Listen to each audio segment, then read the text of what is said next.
KONI Sumsel menggelar musyawarah provinsi yang ke-7 yang berlangsung Jumat 26 Februari 2016 di Hotel Daerah Palembang. Musprov ke-7 ini diikuti oleh seluruh pengurus cabur KONI sekabupaten kota di Sumsel. Dalam musyawarah provinsi ini juga diadakan pemilihan ketua KONI Sumsel periode 2016-2020.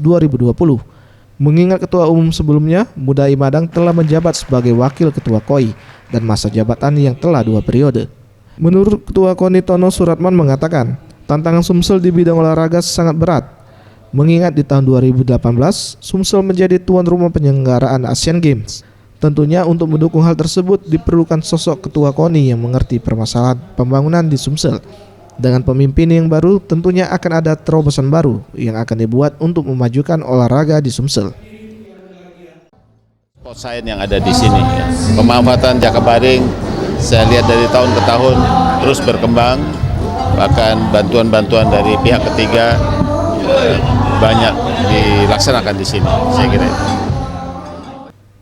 Sementara itu Mudai Madang, wakil ketua KOI mengatakan, untuk ketua KONI Sumsel yang terpilih dapat menjalin sinergitas dengan pemerintah daerah dan pusat dalam hal pengembangan olahraga, pembinaan atlet serta penyelenggaraan berbagai event olahraga. Mengingat KONI ke depan ini tantangannya lebih besar ya, yang mana kita akan menjadi tuan rumah Asian Games, yang tentunya KONI akan berperan cukup signifikan, sehingga kita harapkan ketuanya nanti yang bisa bersinergi dengan pemerintah. Untuk calon ketua KONI Sumsel, Alex Nurdin maju menjadi calon tunggal yang didukung 16 KONI kabupaten. Farel Wisatria, Septiman Rizky, Sriwijaya TV.